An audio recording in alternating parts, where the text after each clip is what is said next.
Olá, meu nome é Maíra Costa e eu vou tratar do problema da viagem no tempo. Isso é, a viagem no tempo é possível? Atualmente eu sou doutoranda no programa de pós-graduação em filosofia da UFMG. Eu não vou exaurir o problema, ele é bastante amplo, mas eu vou tratar de alguns tópicos que eu estudei durante a minha pesquisa sobre direção do tempo e da causalidade. Então, eu vou tratar de alguns problemas específicos, vou tentar fazer isso da forma mais simples possível, mas sem perder o rigor, né?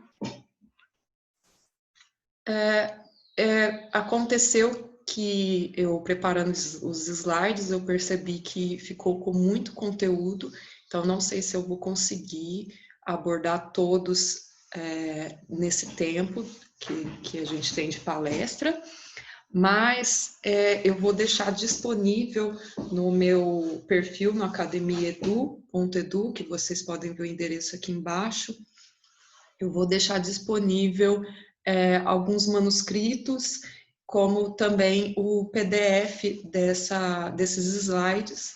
Então, se ficar alguma coisa de fora, vocês podem consultar lá, né?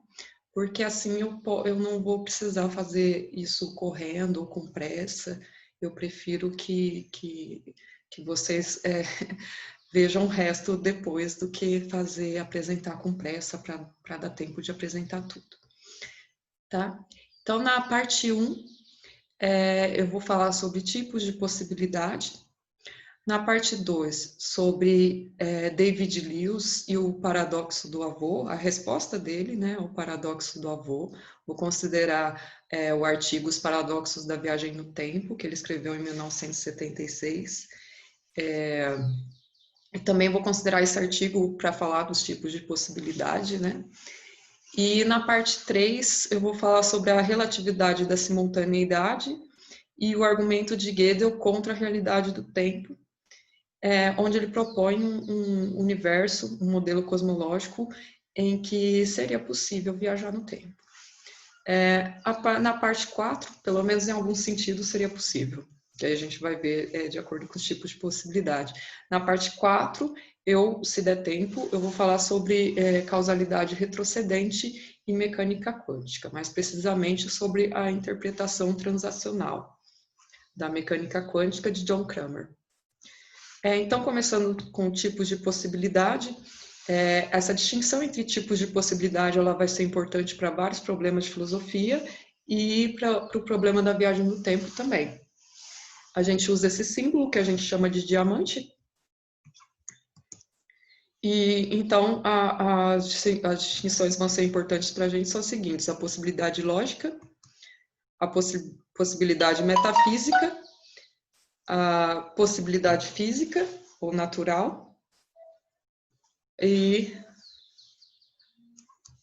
a possibilidade contingente ou de condições. Tem gente que chama essa de natural, mas eu acho que é melhor chamar a possibilidade física de natural. E também tem a possibilidade prática ou a possibilidade técnica, também chamada de possibilidade técnica. Então, começando com a possibilidade lógica, a possibilidade lógica é a possibilidade de acordo com o sistema lógico. De acordo com a lógica clássica, por exemplo, proposicional, não é possível Platão ser mortal e Platão não ser mortal, né? De acordo com a regra da não contradição. Então, considerando aqui P como Platão é mortal e não é possível P e não P, né? Aqui eu estou colocando esse QIR para a demonstração que eu já vou fazer. E no caso das viagens no tempo, a possibilidade lógica ela vai estar muito ligada aos paradoxos. Os paradoxos eles não estão só ligados à possibilidade lógica, eles geralmente também estão ligados à possibilidade metafísica, como a gente vai ver. Mas a maioria dos paradoxos são paradoxos que são paradoxos exatamente de acordo com a regra da não contradição, certo? Então, por isso que ela é importante. Bem, para entender o que é uma possibilidade, a gente usa atualmente a semântica dos mundos possíveis. Você pode, existem os realistas modais, como a gente vê, que acreditam na realidade de mundos possíveis, mas a gente pode usar aqui somente como uma heurística, certo?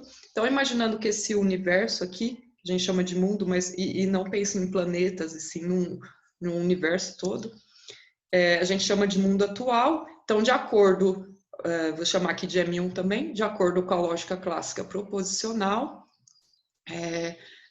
a gente pode ter também aqui que P, né? Platão é mortal no nosso mundo, supondo que ele existiu. Também estou usando a proposicional, podia ter usado de predicados, mas ela é para facilitar mesmo. Que, então, Platão nasceu em Atenas, também seria verdadeiro, né? No nosso mundo, supondo que isso é verdadeiro. E Platão era forte também.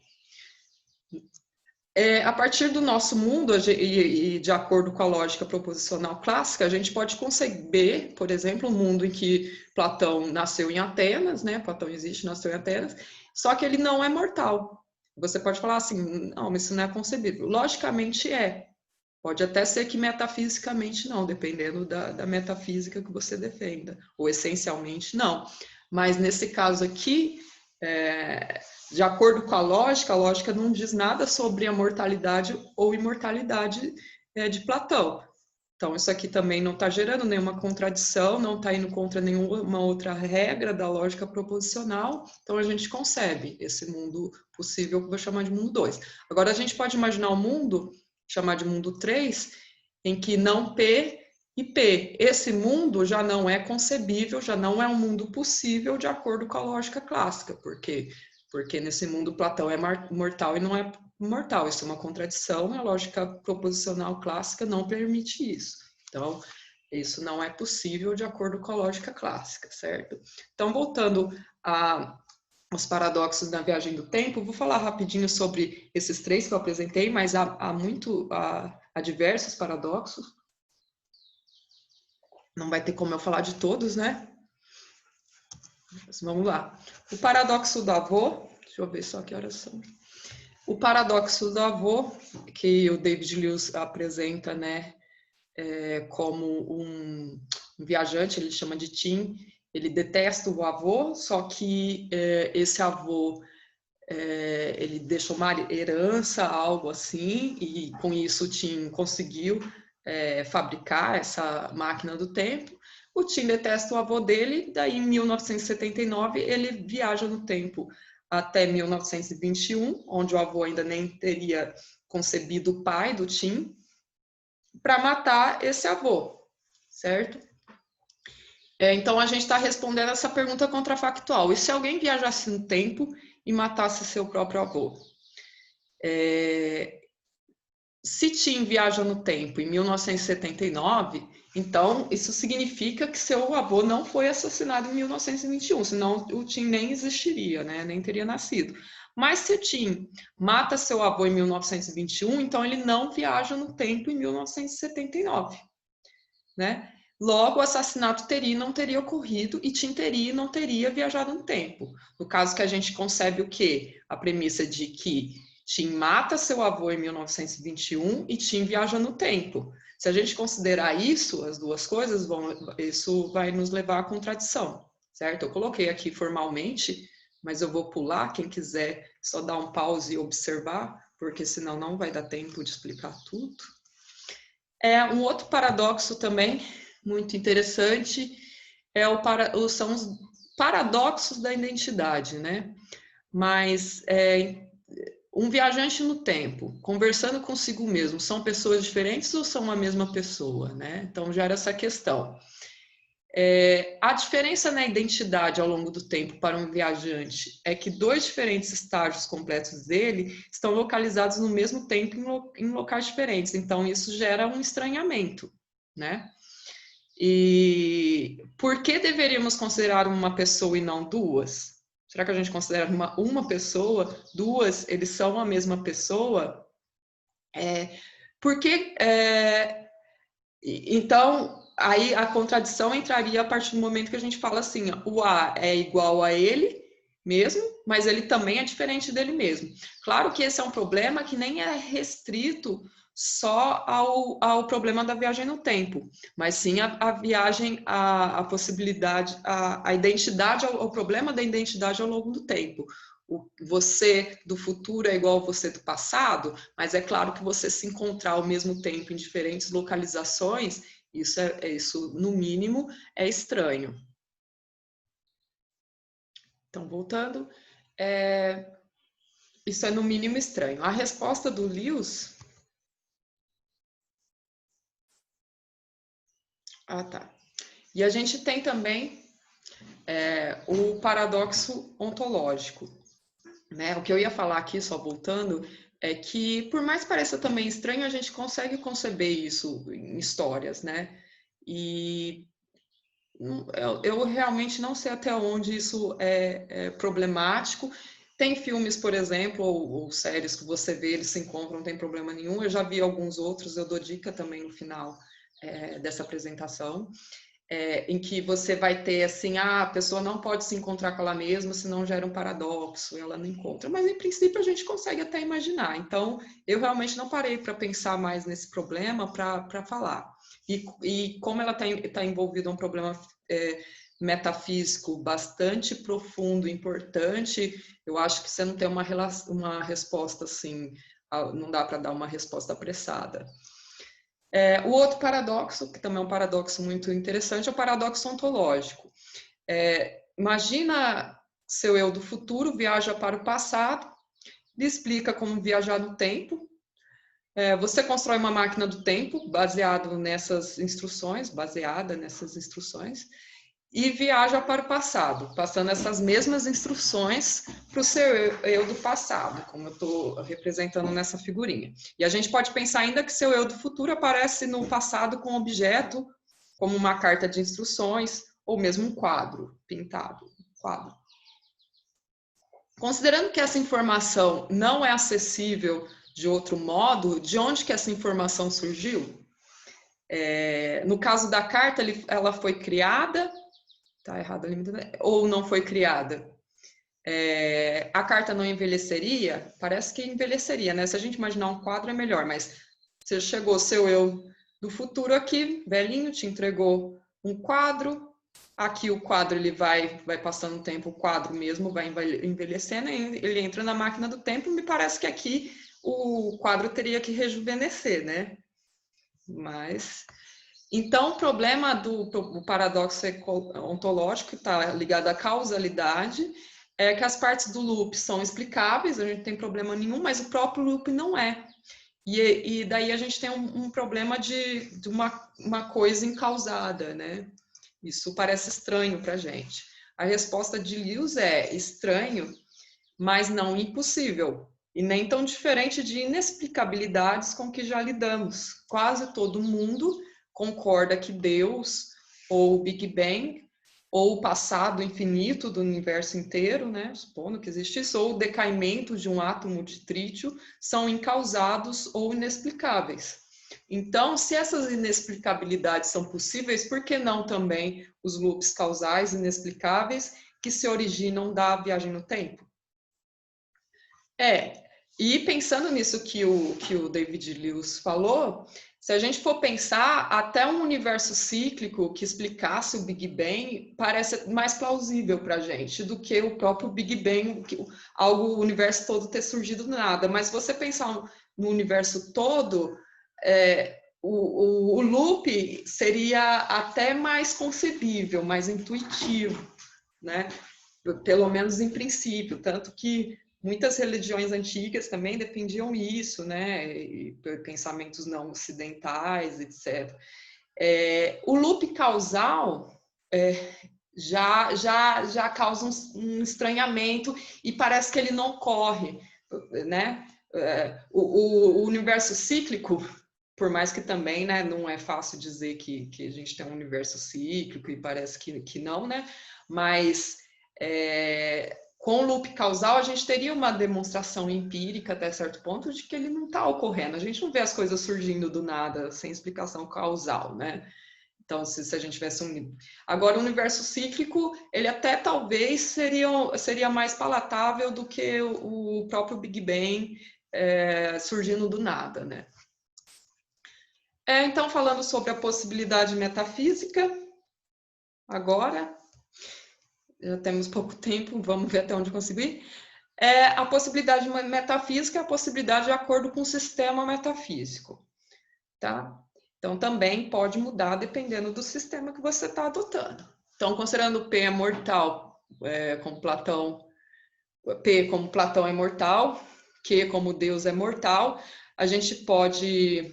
Um ser humano imortal seria metafisicamente impossível de acordo com um dado sistema metafísico, por exemplo, o teísmo comum, enquanto um Deus imortal não, certo? Então, no mundo atual, de acordo com o pensamento teísta mais comum, Platão é mortal, mas Deus não é mortal, ok?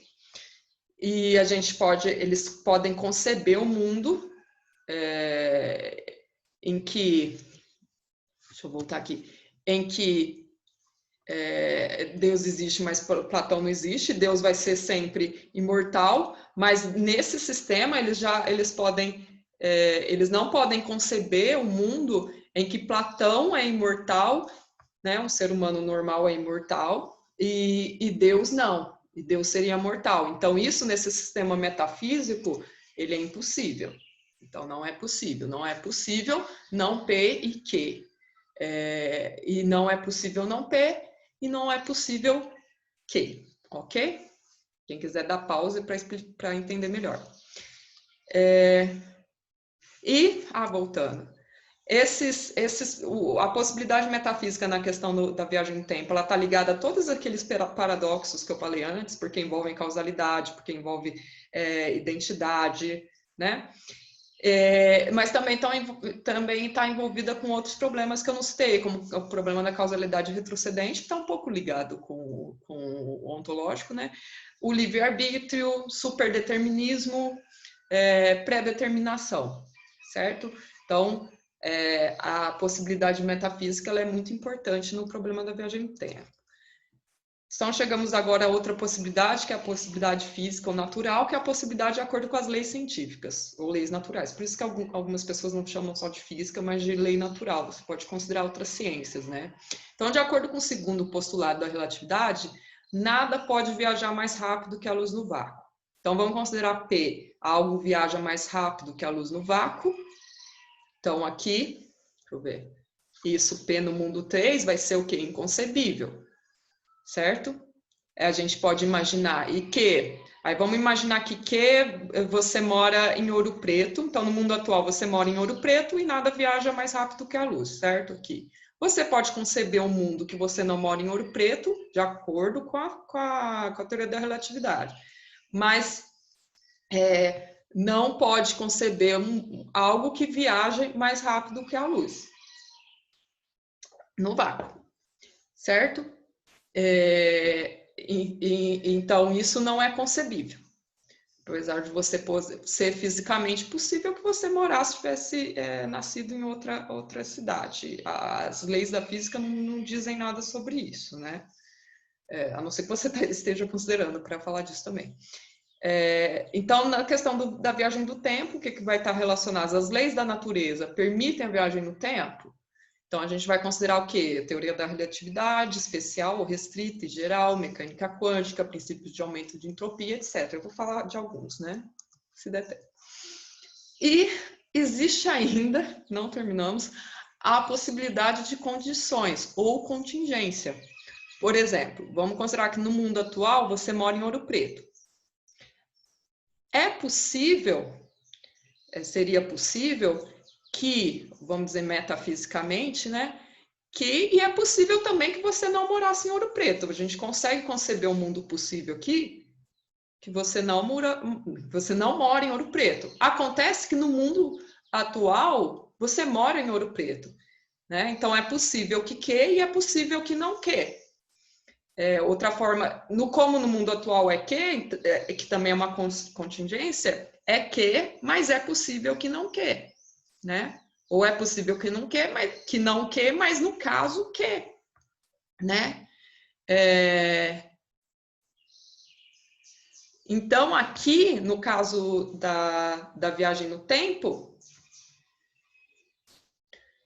pode ser que seja fisicamente possível viajar no tempo, mas contingentemente não, como a gente vai ver, por exemplo.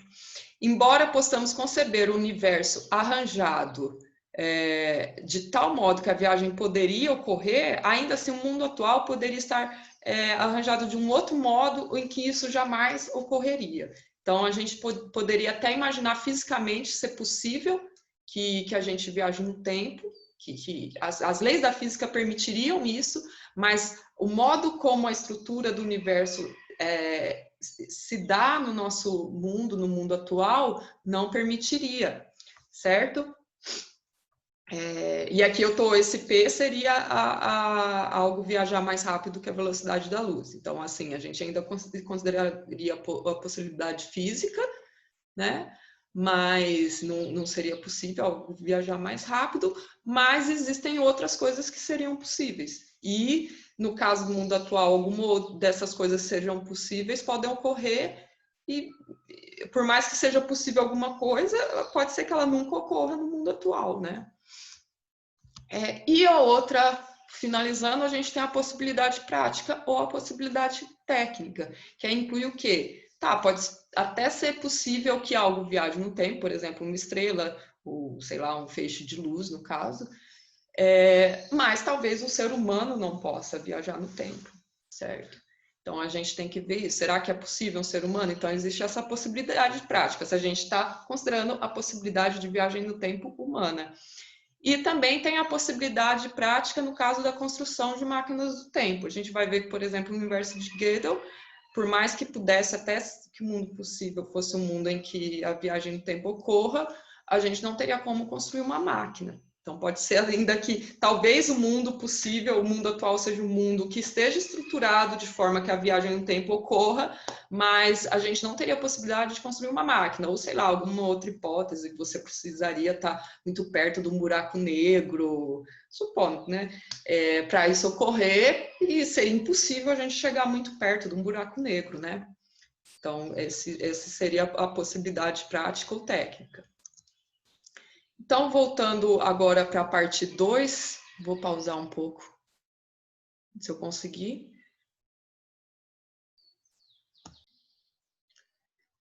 Vou falar sobre esse artigo do David Lewis. Felizmente, ainda ele não está traduzido para o português. Eu até pretendia fazer isso, mas às vezes é difícil a gente conseguir traduzir. Tem todo um trabalho, né, para conseguir autorização. Mas, então, a resposta do David Lewis à possibilidade de viajar no tempo. A viagem no tempo, eu sustento, é possível. Os paradoxos da viagem no tempo são bizarrices, mas não impossibilidades. Eles realmente provam somente o que poucos duvidariam. O mundo possível onde a viagem no tempo ocorre seria um mundo extremamente estranho, diferente de maneira fundamental do mundo que consideramos como sendo nosso. Então, o que ele está querendo dizer é que a viagem no tempo a gente pode conceber um mundo possível que a viagem no tempo ocorra, mas esse mundo é muito distante do nosso. O David Lewis é um realista modal, ele acreditava que mundos possíveis realmente existem, certo? Então, como eu estava dizendo, ele vai defender que a viagem no tempo é logicamente, metafisicamente possível, mas contingentemente ela não ocorre no nosso mundo. Nosso mundo é arranjado de forma que ele não ocorre aqui. O mundo possível que ocorra viagem no tempo é um mundo bem diferente e distante do nosso. Quem tiver interesse em saber sobre a teoria do David Lewis, tem esses 2 livros aqui. Eu também indico a vocês procurarem pela pesquisa do Renato Rocha, que ele fez um mestrado e eu acredito que até um doutorado sobre a teoria do Lewis, exatamente sobre realismo modal. E esse artigo aqui, ele fala ainda de uma outra teoria realista, que não a teoria do David Lewis, então muito interessante. Então, essa é uma sorte que a gente tenha isso. Meus colegas também estão apresentando nesse encontro, tem estudos sobre o David Lewis, mas de mundos possíveis de realismo modal, acredito que o Renato Rocha, aqui no Brasil, que tenha se dedicado mais, que eu conheça, né, claro. Desculpa se eu não citei outra pessoa aqui. Então, como eu estava falando, na teoria do David Lewis, a gente pode falar sobre proximidade dos mundos. Aqui eu fiz um gráfico. A gente pode ver aqui que no mundo 1, vamos imaginar no mundo 1 você existe, você mora em Ouro Preto e você tinge o cabelo de loiro. Vamos supor que essa mulher aqui, essa Olivia aqui. Já no mundo 2, que é um mundo que está próximo aqui, isso só para mostrar essa proximidade de mundos, você existe, você mora em Ouro Preto, mas você não tinge o cabelo, certo? Então você seria essa moça aqui, ruiva, que não tinge o cabelo, supondo que ela é ruiva natural. Mas enfim. E a gente pode imaginar um mundo que seria um mundo mais distante, em que você existe, mas você mora em outra cidade. Então você teria essa proximidade entre mundos. O mundo possível, onde teria viagem no tempo, segundo David Lewis, ele estaria aqui bem longe, certo? E o que acontece? Para o David Lewis, esses mundos são separados. Isso aqui eu estou só voltando no paradoxo, para quem quiser ver. Eles são separados, né? Você não pode viajar entre mundos possíveis, ok? Eles são separados temporalmente, espacialmente. Aqui, eu só colocando o paradoxo do avô de novo, qual que seria a resposta do David Lewis? Segundo David Lewis, a história do Tim deve ocorrer para que ela seja consistente. Ele, de algum modo, vai falhar em matar o avô, certo? A viagem no tempo é possível, logicamente, metafisicamente, mas contingentemente ela não ocorre no nosso mundo, como eu já tinha falado. Então, segundo o David Lewis, a gente no mundo atual, a gente pode conceber um mundo atual em que o Tim viaja no tempo, vamos colocar aqui o mundo 2, mas nesse mundo ele não mata seu avô, certo? Igual aqui, ele não viaja do tempo, não mata seu avô. Tem um mundo que ele consegue viajar num tempo muito distante, mas nesse mundo sempre vai ser no P. Não vai ser possível Q e P, que é esse caso aqui, certo? Então, essa é a resposta do David Lewis. E acontecer alguma coisa que impede, sabe? Por quê? Porque senão isso gera um paradoxo. É estranho? É, mas, como ele disse, seria a única possibilidade, né? Quer dizer, de acordo com a resposta dele.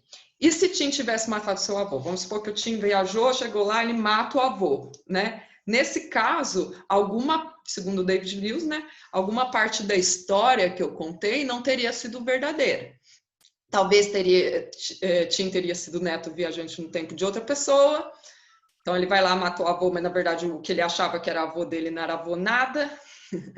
Talvez ele tenha sido neto de um homem morto em 1921 e miraculosamente ressuscitado. A gente está considerando os mundos possíveis, tá, gente? Então, entra até isso. Talvez ele não tenha sido um viajante no tempo no final das contas, mas sim alguém criado do nada em 1920, equipado com falsas memórias de um passado pessoal que nunca ocorreu. Tá? Eu dou dicas aqui também nas minhas dicas de livros, filmes, etc., alguns exploram isso. E, para finalizar, a parte do David Lewis, ele fala ainda de uma estrutura ramificada que a gente pode pensar também em mundos possíveis. Suponha que no mundo possível da história de Tim, o campo espaço-temporal se ramifica. Os ramos são separados não no tempo, não no espaço, mas de algum outro modo. Tim viaja não somente no tempo, mas de um ramo ao outro. Em um ramo, os eventos de 1921 não ocorrem com Tim. O avô vive. Tim nasce, cresce e desaparece em uma máquina do tempo. Vamos chamar isso da linha do mundo atual. O outro ramo diverge do primeiro quando Tim aparece em 1920. Então, ele vai para outro ramo do espaço-tempo. Ali, Tim mata seu avô e o avô não deixa descendentes nem fortuna. Os eventos dos dois ramos divergem, mas mais e mais a partir daí. Certamente essa é uma história consistente. A gente pode pensar, eu acho que faz mais sentido, não era muito bem isso que o Lewis queria, mas em viagem entre mundos possíveis. Vamos supor que esse aqui é o mundo atual, eu dou um jeito de calibrar o tempo, né? Estou aqui na minha máquina do tempo, de forma que eu caminho para um mundo possível que é idêntico ao meu, até a parte do T1, tá vendo? Essa parte aqui, T1, que tem o avô criança, o avô jovem, aliás, até T2, né? Com o avô jovem. Chegando lá, eu mato o avô aqui. Então, aqui, eu não matei esse avô que está nessa linha do tempo aqui, nesse ramo do tempo, que a gente pode ver como um mundo possível, que eu acho que facilita. E no que ele cai aqui, esse mundo possível começa a divergir, certo? Porque já que ele mata o avô, não vai dar para ser igual ao que aconteceu aqui, né? Ele não vai nascer outro Tim, por exemplo, certo? Então, essa seria a outra resposta. Vou dar outro pause aqui. Então, iniciando a parte 3 da palestra, eu vou considerar centralmente o argumento de Kurt Gödel contra a realidade do tempo, fundamentado na relatividade da simultaneidade, uma das consequências da teoria da relatividade restrita de Albert Einstein. Aqui eu estou chamando de a teoria restrita de Albert Einstein, a teoria da relatividade de Albert Einstein, não querendo dizer que ele foi o criador e o único responsável pela teoria, mas a teoria de acordo com Einstein, acima de tudo, tá? Então, apoiada no trabalho, voltando, explora o modelo cosmológico de Gödel, onde a viagem no tempo poderia ocorrer, né? Apoiada no trabalho de Hans Reichenbach, de 1927, sobre os fundamentos da teoria da relatividade, defenderei que uma teoria causal do tempo fornece uma resposta adequada contra o argumento de Gödel. Aqui, na série Dark, né, que está bem famosa, a gente vê, e essa citação do Einstein é bastante divulgada, que ele diz assim, a diferença entre passado, presente e futuro é somente uma persistente ilusão, né? Então, isso é usado muito, isso é usado para defender que o Einstein ele era contra a realidade do tempo, ou que ele defendia a viagem no tempo. Ele seria contra a realidade do tempo e também falaria que seria permitido viajar no tempo, né? Será que era isso mesmo que ele pensava? Será que Einstein pensava sobre o tempo? Essa frase, ela foi tirada de uma carta que ele escreveu para a família de um amigo dele depois da morte do amigo. Então, ele diz assim, agora que ele partiu desse estranho mundo, um pouco antes de mim, o que significa nada, pessoas como nós, que acreditam na física, sabem que a distinção entre passado, presente e futuro é somente uma persistente ilusão. Será que ele acreditava, então, que a gente pode viajar no tempo, que o tempo é uma ilusão? Eu acho complicado, né, gente, a gente considerar que pegar uma frase que é num contexto específico e dizer muita coisa. Então, para falar sobre o que o Einstein pensava sobre o tempo, eu vou usar esses textos que eu estou colocando aqui, certo? E também recomendo a leitura desse texto do Don Howard, que tem disponível no Crítica na Rede, Albert Einstein como filósofo da ciência, e o texto Einstein e a filosofia, disponível na Revista Brasileira de Ensino de Física online, do Civil Dani, certo? Então, para falar sobre o que o Einstein, para dar início a falar sobre isso, vamos considerar as séries temporais de McTaggart. O Einstein não falava de série temporal de McTaggart, mas eu acredito que para a gente contemporaneamente falar sobre filosofia do tempo, sem falar em série B, série A, série C, as séries temporais de McTaggart, fica muito complicado, né? Então, as séries temporais consistem em séries de eventos posicionados em função de uma determinada ordem temporal. A série A consiste em uma série de eventos ordenados temporalmente como passados, presentes ou futuros. Por exemplo, Boltzmann morreu, a morte de Boltzmann é passado. É uma série dinâmica, certo? Boltzmann morreu, por exemplo, em 1866, era falso, certo? Já hoje, em 2020, essa afirmação é verdadeira. Então, ela muda, na série A você muda o valor de verdade. E ela representa o fluxo do tempo. O tempo flui em uma determinada direção, do passado através do presente em direção ao futuro. A série B já consiste na ordenação temporal dos eventos em anteriores, simultâneos e posteriores entre si. Então, a morte do Boltzmann ocorre em 5 de setembro de 1906. O nascimento de Boltzmann ocorre em 20 de fevereiro de 1844. É uma série fixa também, não muda o valor de verdade. A morte de Boltzmann ocorre em 5 de setembro de 1906. Ela é verdadeira, independente do passar do tempo. E ela representa a ordem do tempo, certo? Não estou defendendo aqui, gente, às vezes eu vou usar passado, presente e futuro da mesma forma, que naquela frase o Einstein estava querendo falar que só a série A não existe, mas a série B sim. No entanto, eu vou defender aqui que o Einstein ele tem uma posição, essa aqui são só figuras das séries, que a gente consideraria hoje, os filósofos do tempo, como um tipo de teoria B do tempo, certo? Então, para ele, essa seria mais uma distinção entre anterior, posterior, simultâneo, do que passado, presente e futuro, ok? Temos que ter em conta que todas as nossas apreciações em que intervém o tempo são sempre apreciações sobre acontecimentos simultâneos. Então, a simultaneidade é de suma importância.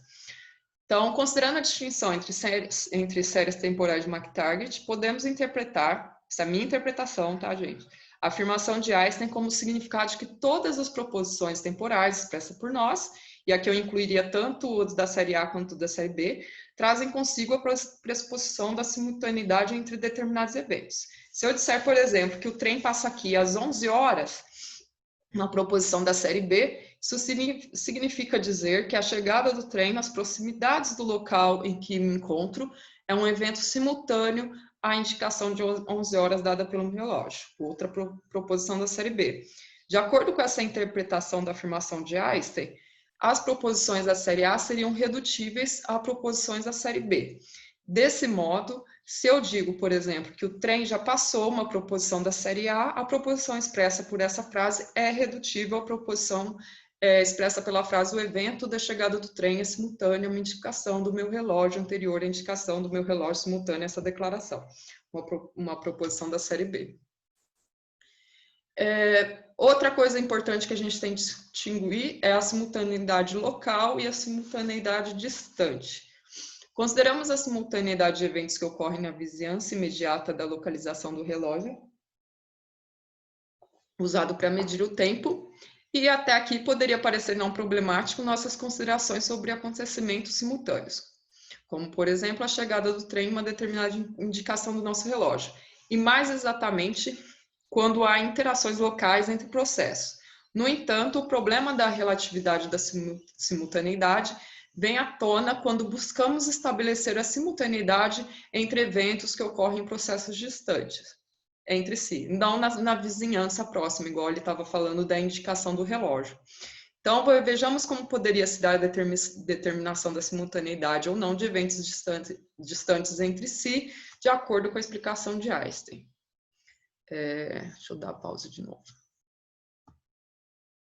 Então, voltando, para entender a relatividade da simultaneidade, a gente precisa falar sobre os postulados da relatividade restrita, no caso, que já basta restrita para a gente chegar nesse resultado.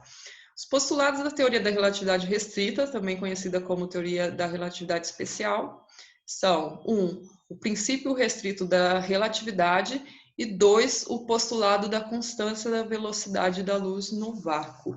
O primeiro postulado assevera que para referenciais inerciais, se as leis da física são válidas no sistema de coordenadas K, então as mesmas leis serão válidas em relação a qualquer outro sistema de coordenadas K'. O segundo postulado assevera que a luz no espaço vazio propaga-se sempre com uma velocidade determinada, independentemente do estado de movimento da fonte luminosa.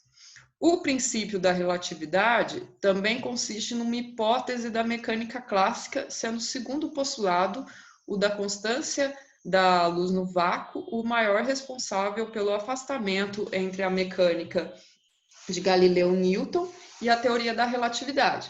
Esse princípio de uniformidade da natureza, restrito à mecânica, já fundamentava a física de Newton e antes dele a de Galileu. Mas com a relatividade restrita, transpôs os limites da mecânica e com a relatividade geral, os limites dos sistemas inerciais, ou seja, não acelerados. Dos dois postulados em combinação, derivamos a relatividade da simultaneidade. Esse aqui, gente, seria a velocidade da luz do vácuo, que não pode ser ultrapassada, certo? Então, eu vou tentar explicar aqui de uma forma breve quais seriam as consequências da relatividade restrita, mais importante, que estão interrelacionadas, que é a contração espacial, a dilatação temporal e a relatividade da simultaneidade, que é o que está importante para nós aqui agora. Então, vamos, para entender isso, a gente vai ter que falar de sincronia, sobre o método de Einstein de sincronização de relógios distantes. Então, considere que no ponto A do espaço está situado um observador munido de um relógio em repouso. Vou chamar essa menininha aqui. Esse observador pode determinar temporalmente os eventos da vizinhança imediata de A através da observação dos eventos simultâneos a determinadas indicações do seu relógio, certo? Considere também que no outro ponto do espaço B está situado esse carinha aqui, que está também munido de um relógio em repouso de funcionamento idêntico ao relógio no ponto A. Esse observador do ponto B poderá efetuar, do mesmo modo que o observador do ponto A determinação dos eventos que ocorrem na vizinhança imediata de B. Para fazermos a comparação temporal de um evento que ocorra no ponto A e um evento que ocorra no ponto B, será necessário definirmos um evento comum, um tempo comum a A e a B.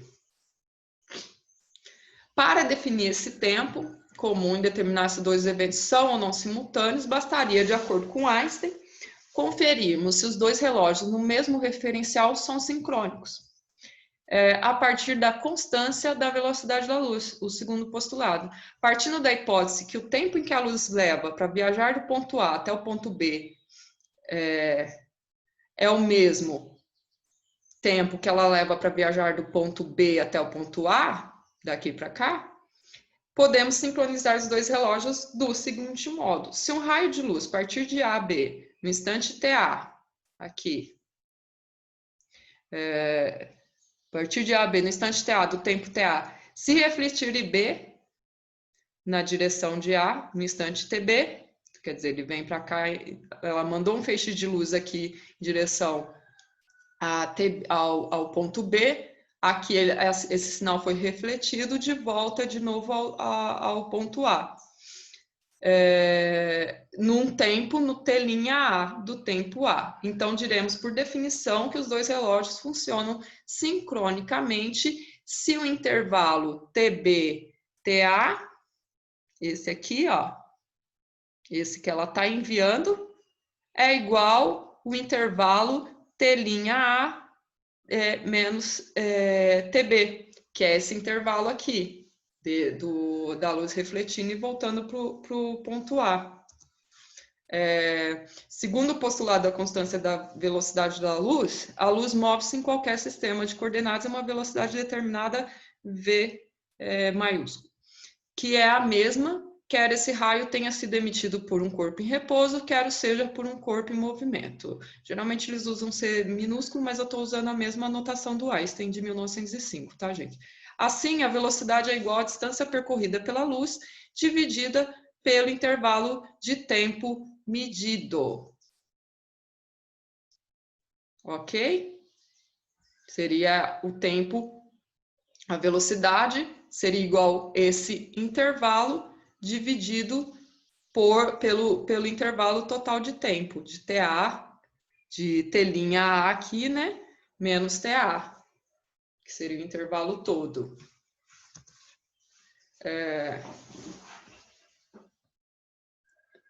colocar aqui. Desta forma, usando o método de sincronização de Einstein, obtemos uma definição de tempo do sistema em repouso. Se alguém tiver alguma dificuldade de entender, vai no academia.edu e lê um artigo que eu deixei lá sobre o argumento de Gödel, que aí pode ser mais fácil de entender. Obtemos uma definição do tempo no sistema de repouso, o sistema de acordo com o seu próprio referencial. O tempo de um evento no sistema de coordenadas é a indicação simultânea de um relógio em repouso sincrônico a outro relógio em repouso nesse sistema. Agora, vejamos o que ocorre se buscarmos comparar o tempo de um sistema em repouso com um sistema que se move uniformemente em relação a ele, né? Já que é referencial inercial. Considere que um observador em repouso num sistema de coordenadas K, você vai considerar aqui, eu vou falar mais rápido, a mesma coisa que a gente acabou de falar, certo? Só que aqui, eles querem medir, vamos dizer que eles estão dentro de um trem, eles querem medir o comprimento desse trem. Então, considere que um observador em repouso, por exemplo, alguém que está dentro do trem em movimento junto com esse trem, no sistema de coordenadas K, decida medir o comprimento de um trem em movimento uniforme de translação de velocidade V. Então, a pessoa está em movimento junto com o trem, né? Ao longo de um eixo X. A gente vai pensar só bidimensionalmente aqui para facilitar.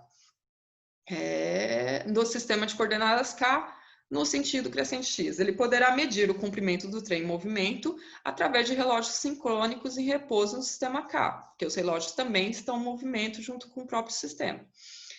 Determinando quais são os pontos do sistema de coordenadas que coincidem no instante T com a origem do trem, o ponto A, e sua extremidade, ponto B. Então, bastaria pegar uma régua e medir. Né? O trem, a régua, os observadores estão em repouso. Agora, imagina que um sistema de coordenadas escalinha, por exemplo, vamos imaginar que tem essas duas meninas que estão aqui paradas na estação, e por isso em movimento em relação ao sistema K, e cada qual delas está munida de um relógio. Agora, imagine que a gente quer verificar se esses relógios são sincrônicos entre si, considerando a medição do comprimento do trem obtido pelos primeiros observadores, situados no sistema K em repouso, certo? Então, para isso, o observador A envia um raio de luz ponto A ao ponto B no instante TA, esse raio de luz atinge o ponto B e é refletido no instante TB, atingindo novamente ponto A em TA. Então, aqui elas vão fazer a mesma coisa, só que a diferença é que o trem está em movimento. Então, os relógios dela e a régua delas que elas estão usando para medir, tudo isso vai estar em movimento. E como o trem está em movimento, vamos estar aqui, por exemplo, aí essa daqui mandou o sinal daqui, quando esse sinal chegar aqui para essa aqui, e aqui é o comprimento, né, do sistema em repouso em relação a si mesmo, do pessoal que está lá dentro, também se movendo, mas aqui, vamos imaginar que ela marcou aqui no momento que a luz saiu aqui, essa daqui marcou bem no final, né, no final do trem, quando o trem passou, enquanto essa daqui, e essa menina, ela vai ter que estar correndo junto com o trem para poder medir, né? Aí ela solta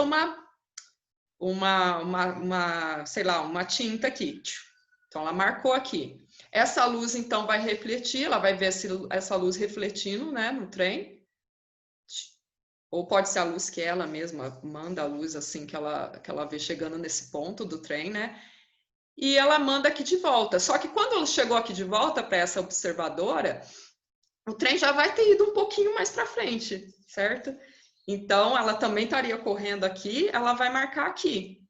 E daí, considerando a RAB, elas vão fazer essa conta, que é a mesma coisa que eu mandei. Só que aqui no caso, no intervalo TB-TA, você vai subtrair a velocidade do trem. Já aqui no intervalo T'(A) e TB, você vai adicionar. Por quê? Porque ela está indo contra a direção do envio da luz, certo? Então, a luz vai chegar nela mais rápido do que, do que essa daqui que tá se distanciando. Mas a luz chega porque a luz vai viajar mais rápido que ela e mais rápido que o trem, já que nada pode ultrapassar. Então, na hora que elas medirem... Aqui, eu coloquei de novo. Mas então, na hora que elas medirem, o que elas vão concluir, no caso das duas? Que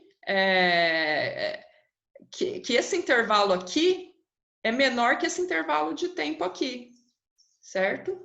E o comprimento que elas vão chegar vai ser diferente do comprimento que estão em repouso em relação ao trem mediram. O comprimento, no caso delas, vai ser um pouquinho menor, certo? E esse exemplo que o Einstein usa, ele quer mostrar a relatividade da simultaneidade, porque aí elas não conseguem sincronizar os relógios, certo? Os dois relógios não seriam sincrônicos, segundo a medição delas, né? E o comprimento do trem medido a partir do sistema de movimento K seria diferente do comprimento medido pelos observadores do sistema em repouso.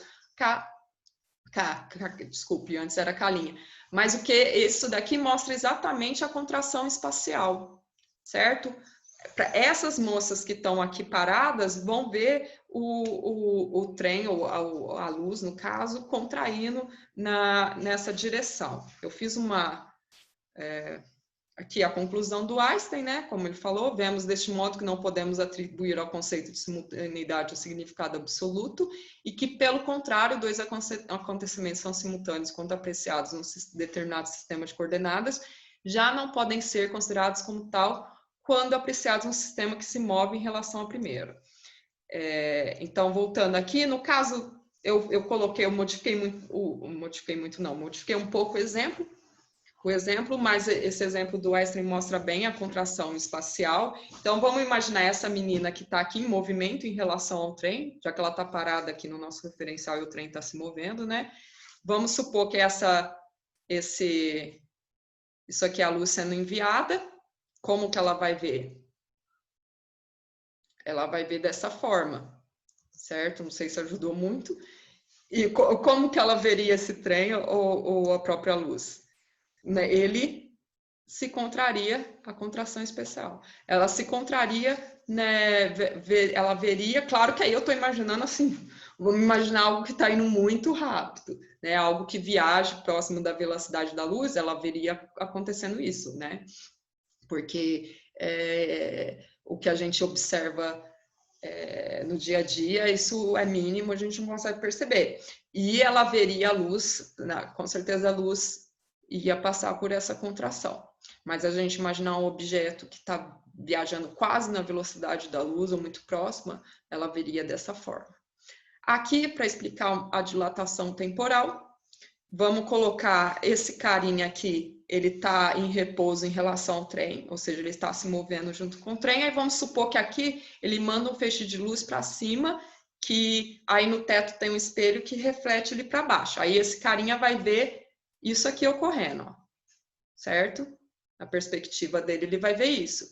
Já essa menina que está aqui fora, vou tirar o carinha, ela vai ver ocorrendo assim, saiu ali, bateu ali, passou por aqui. Então, vamos considerar que o cara viu a luz passando por esse espaço todo, né? Esse espaço ali que eu estou colocando. Enquanto a menina, já esse feixe de luz teve que teve um comprimento muito maior aqui de espaço. Colocando as duas setinhas, eu devia ter tirado esse trem da frente, né? Mas tudo bem. Como a luz, ela viaja sobre a mesma velocidade, independente do referencial, e aqui, mas a menina está vendo como se a luz tivesse,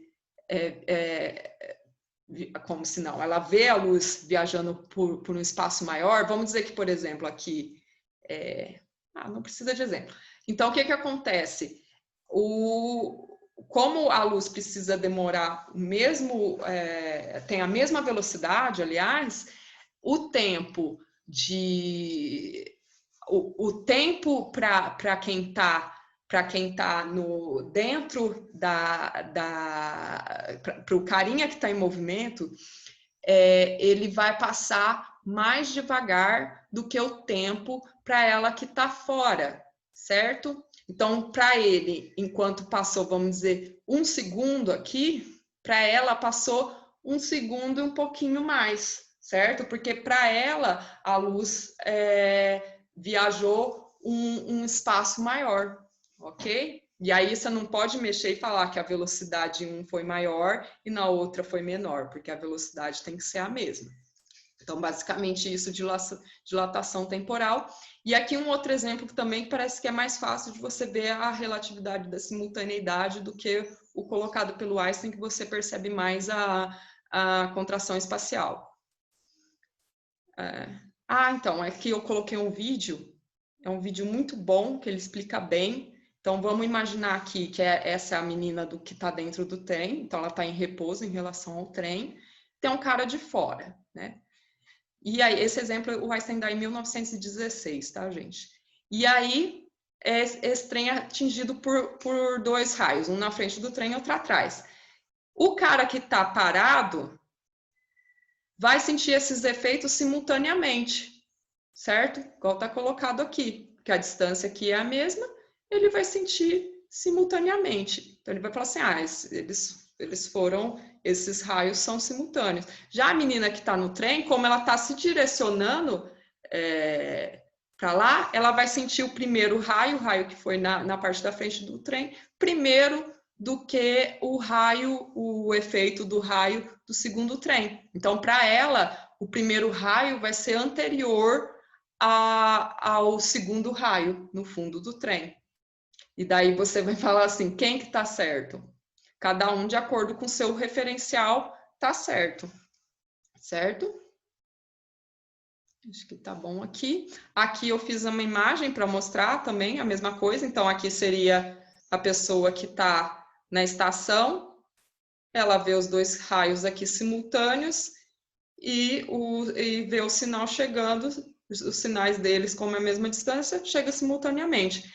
Essa daqui que já está se movendo contra a direção do envio nessa parte da frente aqui, certo? Ela está indo em direção ao envio, então isso daqui vai chegar antes do que esse. Vamos colocar que esse raio aqui seria o primeiro, essa aqui já chega depois.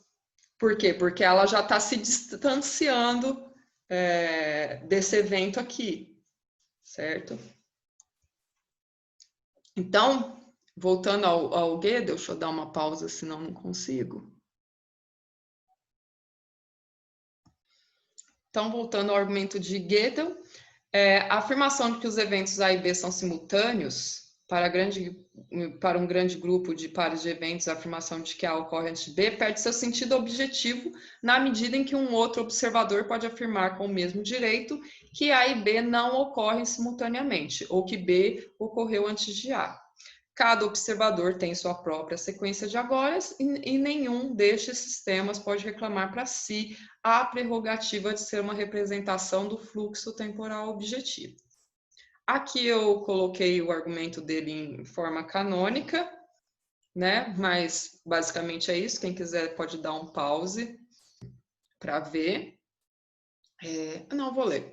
Então, a parte 1 do argumento, a direção do tempo é irreal. Se a simultaneidade é relativa, então o ordenamento objetivo do tempo em uma determinada direção é uma ilusão. A simultaneidade é relativa, logo o ordenamento objetivo do tempo em uma determinada direção é uma ilusão. Aí a parte 2, né, para ele provar que o tempo é irreal, o ordenamento objetivo do tempo em uma determinada direção é uma ilusão. Se o ordenamento objetivo do tempo em uma determinada direção é uma ilusão, então o tempo não é real. Logo, o tempo não é real. Então, esse é o argumento do Gödel. Uma resposta ao argumento do Gödel, considerando não somente a relatividade restrita, mas também a relatividade geral, uma possível resposta a seu argumento, apontada pelo próprio Gödel, é afirmar que em grande parte das soluções cosmológicas das equações gravitacionais conhecidas, o tempo local desses observadores coalescem em um único tempo universal, de forma que poderíamos atribuir objetividade ao tempo. Com isso, é aparentemente possível considerar esse tempo como sendo verdadeiro e que flui objetivamente, sendo que as discrepâncias das medições de tempo de outros observadores pode ser entendidas como advindo da influência que o movimento destes relativo ao estado de movimento médio da matéria exerce sobre a medida e sobre os processos físicos de modo geral. Então, você poderia falar de movimento médio da matéria em certos modelos cosmológicos. Então, com isso, você teria como se fosse um tempo onde todos os outros tempos quais seriam, né? Como ele disse. A réplica do Gödel é exatamente a construção do universo de Gödel. A resposta de Gödel contra esse argumento é que as soluções cosmológicas correspondentes ao modelo estático e rotatório, que ficou conhecido como modelo cosmológico de Gödel, no qual os tempos locais desses observadores não poderiam coalescer num único tempo objetivo, pois, dadas as propriedades simétricas inerentes a um universo correspondente a esse modelo, para cada conceito possível de simultaneidade e sucessão, há outros que não podem ser diferenciados senão pela referência a objetos particulares. O tempo local dos observadores particulares não poderia, portanto, ser ajustado num tempo universal único e objetivo. Então, volta ao resultado do Einstein da relatividade da simultaneidade, você não poderia falar de um terceiro tempo que regula outros tempos, certo? E a solução de Gödel para as equações de Einstein da teoria da relatividade geral, aqui eu estou usando esse texto do Dahmen de 2006, vocês vão poder ver na bibliografia, é muito bom.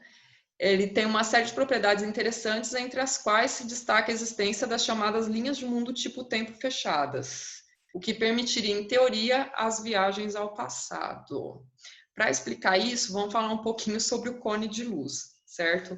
Porque senão não vai dar para entender o modelo do Gödel sem entender isso. Então, vamos imaginar aqui duas dimensões, uma dimensão espacial só, x, e aqui uma dimensão temporal. Então, isso aqui não a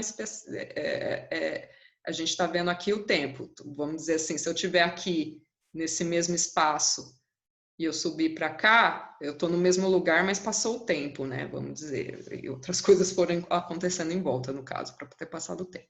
O que o cone de luz diz?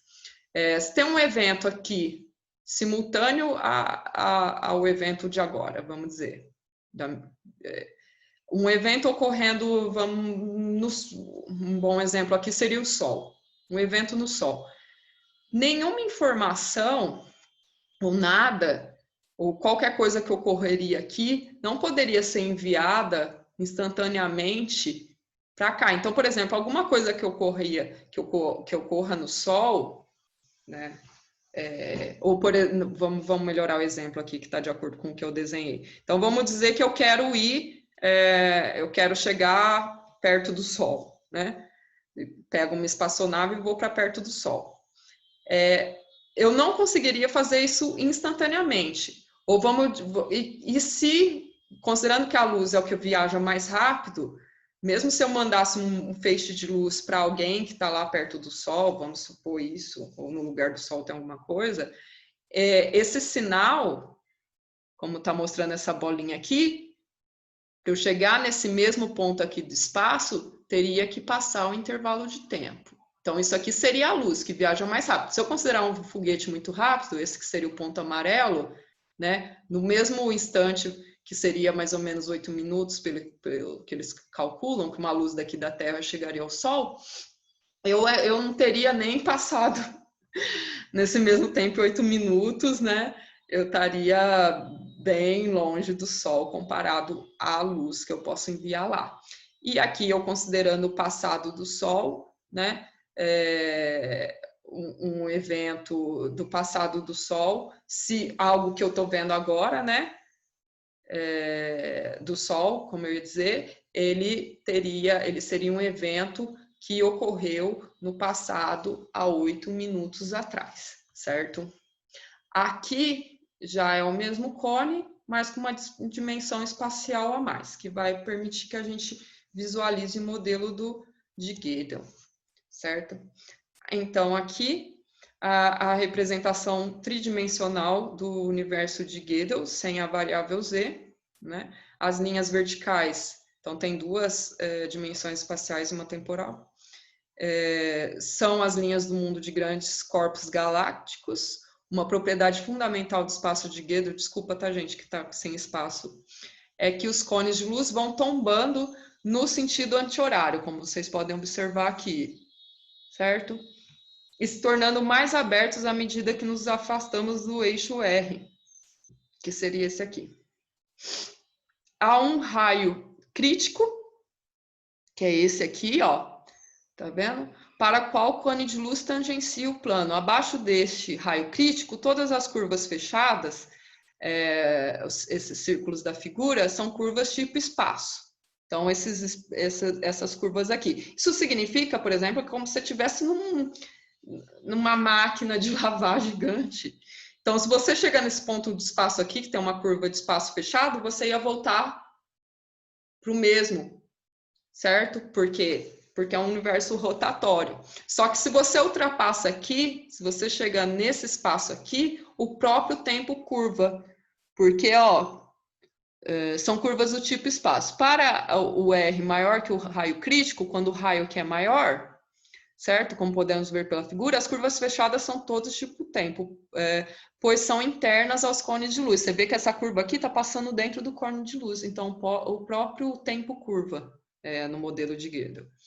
E aqui, gente, essas são as linhas do mundo, a gente tem que considerar galáxias ou estrelas, são objetos muito maciços, ok? Isso é algo importante. Como se daria a viagem no tempo no universo de Gödel? Se daria através de curvas tipo tempo fechadas. Então, vamos considerar aqui, em particular, se P e Q são pontos quaisquer na linha de mundo da matéria, tal que P, esse ponto aqui, precede Q, esse aqui, então existe uma trajetória tipo tempo conectando P e Q, na qual Q antecede P. Isto é, neste mundo é possível viajar para o passado, é possível viajar para ou influenciar o passado. Então aqui, gente, o que é? P aqui seria um estado anterior, né? Aqui passou um espaço de tempo, né? E seguindo esse cone, essa pessoa, né? Essa pessoa não, essa estrela ou essa galáxia, ela ia passar, né? Aqui ocorreria até um tipo de... Ela ia passar por aqui, chegando aqui, ultrapassando esse espaço, ela ia... que passou o raio crítico, que é onde o tempo curva, ela ia voltar... Esse cone de luz aqui, ele estaria no sentido inverso ao cone original. Então, ela desceria por aqui no tempo e voltaria para esse tempo P. Então, nesse sentido, o Q seria anterior a P também. Enquanto P é anterior a Q, mas o Q também é anterior a P. Isso já parece estranho, né? Então, uma possível viagem no tempo saindo de Q e retornando a P. Acho que eu já falei tudo, mas vamos ler, já que eu pus. Iniciando em Q, o viajante escreve uma espiral para cima até ultrapassar o raio crítico. Feito isso, ele passa a se mover para baixo, exatamente, tendo o eixo principal de matéria como o eixo da espiral, até passar além do ponto P. Tá? Quando, então, ele muda novamente de direção e...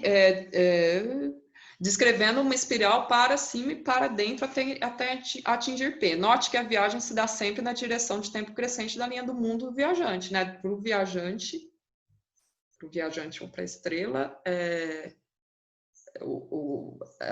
de acordo com a linha do mundo dela, está sempre o tempo crescente, né?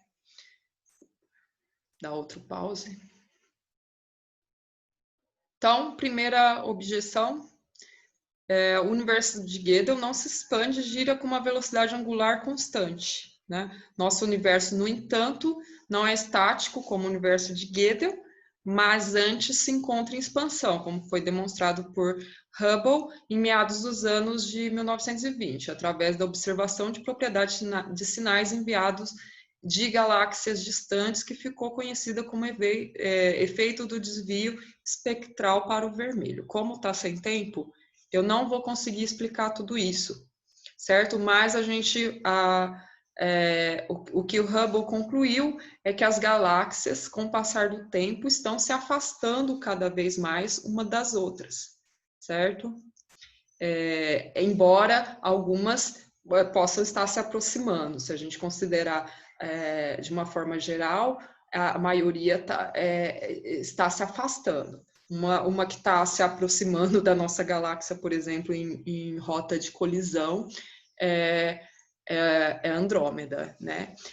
Para entender direito tudo isso, o redshift, o desvio para o vermelho, o desvio para o azul, que tem a ver com o que eu já expliquei em relação à contração espacial, mais específico aqui, né? Eu recomendo fortemente esse canal do Hubble Space Telescope e essa série Hubble's Universe Unfiltered, que é uma série muito bacana. Esse canal é muito bacana e tá tudo em inglês, mas dá para a gente entender, principalmente se você já pesquisar em algum lugar, né, tiver alguma ideia. E quem quiser dar uma olhadinha também nos meus slides, mas o importante aqui é que, enquanto o modelo de Gödel é estático, a gente vê que o universo está em expansão, certo? Então, isso seria um problema. Aí, o que o Gödel faz? Embora não possamos representar nosso universo através das soluções rotatórias particulares acima descritas, pois essas soluções são estáticas e, portanto, não há deslocamento das linhas espectrais de objetos distantes para o vermelho, há soluções de universos rotatórios que se encontram em expansão. Em tais mundos, um tempo objetivo pode não existir e não é de todo impossível que nosso mundo seja um universo desse tipo, né? Objeção, outra objeção. Ponto-chave, a meu ver, de toda a controvérsia, segundo Dummey, né, em torno do trabalho de Gödel, é o simples fato de que nosso universo, até onde o nosso conhecimento atual acerca de sua estrutura nos permite, não é o universo de Gödel. Ainda mais que ele propõe um universo em expansão, tá, gente? Embora a sua solução seja correta, nem toda solução matemática de uma equação da física obrigatoriamente representa a realidade mensurável. Argumentos fortes contra as conclusões que se pode tirar do universo de Gödel. Então, ele está dizendo que talvez, pode ser que seja fisicamente possível o universo de Gödel, mas acontece que não é. É isso que o Dummey está falando. O nosso mundo não parece ser um universo de Gödel, né? A gente estaria fazendo um ajuste fino para chegar no universo de Gödel e parece não corresponder ao nosso. Em princípio, porque existem defesas de que talvez possa ser. Mas a resposta do Gödel, mais uma vez, porque ele mesmo assume, deve ser muito difícil que seja mesmo, né? É que a simples compatibilidade de universos nos quais não há um tempo e também um fluxo temporal objetivo, com as leis da natureza, joga uma nova luz sobre o significado do tempo também naqueles mundos onde um tempo absoluto pode ser definido. Pois se alguém afirma que o tempo está passando, ele deve aceitar como consequência que, quer um tempo objetivo exista ou não, quer dizer, se um tempo no sentido usual da palavra existe ou não, ele depende da maneira particular como a matéria e seu movimento está distribuído no universo. E, né, falando mais uma vez, né, o que as pessoas pensam, então vamos supor que, se o nosso mundo for um mundo de Gödel, a gente pode viajar no tempo? A gente conseguiria construir uma máquina do tempo?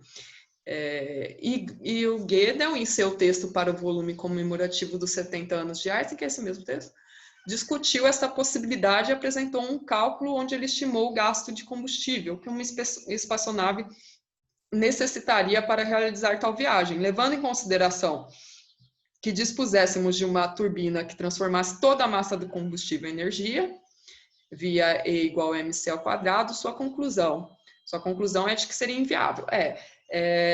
E a gente já esperava por isso, porque no caso, assim, ele está falando de viagem distante de galáxias ou de estrelas massivas ou de galáxias. Então, por mais ainda, vamos supor que, ou no mundo possível que seja o mundo um universo de Gödel, não dá para viajar no tempo por uma questão de possibilidade prática ou possibilidade técnica, que eu expliquei no começo, né?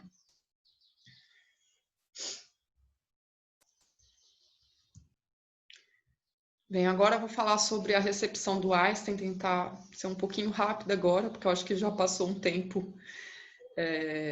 Então, o Tratado de Kurt Gödel representa, na minha opinião, uma importante contribuição à teoria da relatividade geral, em particular a análise do conceito de tempo. Considerando questão acerca da relação entre teoria da relatividade e a filosofia idealista, e mais do que isso, questões de ordem filosófica, o problema que se nos apresenta é o seguinte: se P é um ponto no espaço-tempo, então ele está associado a um cone de luz, como a gente viu. Tracemos por P uma linha do mundo, tipo tempo, e consideremos sobre essa linha dois pontos próximos A e B, como eu coloquei nessa figura aqui, tá, gente? Há sentido dotarmos a linha de mundo com uma seta e dizer P antecede P, B antecede P e A sucede P? Seria, na teoria da relatividade, aquilo que resta acerca da relação temporal entre dois pontos, uma relação assimétrica, ou poderíamos, do ponto de vista físico, orientarmos essa seta na direção oposta e dizer A é anterior a P e B, A é anterior a P e B posterior a P?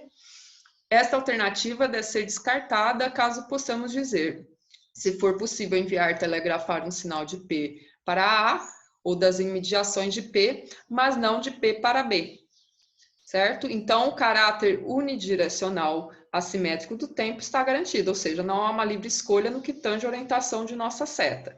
Isso quer dizer que a gente, considerando que eles estão mais próximos, esses pontos, a gente pode enviar um sinal na direção de B para P ou de B para A, mas a gente não poderia enviar um sinal na direção de A para B, certo? O essencial nisto, porém, é que a emissão de sinal é um processo irreversível no sentido termodinâmico, isto é um processo ao qual está associado um aumento de entropia. Assim sendo, A e B, dois pontos suficientemente próximos do universo, tais possam ser conectados com uma curva tipo tempo.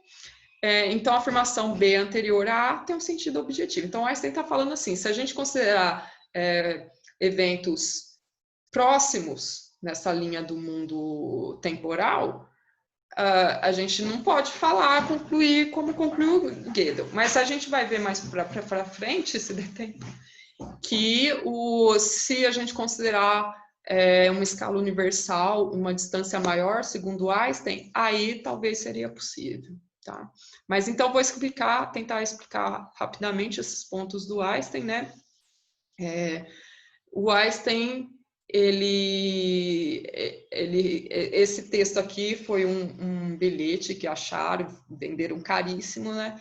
Que ele deixa para um outro colega, né? E ele escreve: muito estimado colega, recomendo-lhe fortemente o Dr. Reichenbach, um filósofo e físico que tem sido bem sucedido na interface entre física e filosofia, que domina completamente a teoria da relatividade. Com os meus melhores cumprimentos, Albert Einstein. Então, aqui o Einstein indicando o Reichenbach foi aluno do Einstein, e basicamente o Reichenbach explica aquele ponto que o Einstein colocou, né? E aqui, então, para explicar um pouco a teoria do Reichenbach, a gente precisa falar sobre o critério de antecedência causal, porque o Reichenbach vai reduzir a direção do tempo à direção da causalidade. Então, você não tem um tempo absoluto, e sim um tempo que é dado pela direção da causalidade, certo? Então,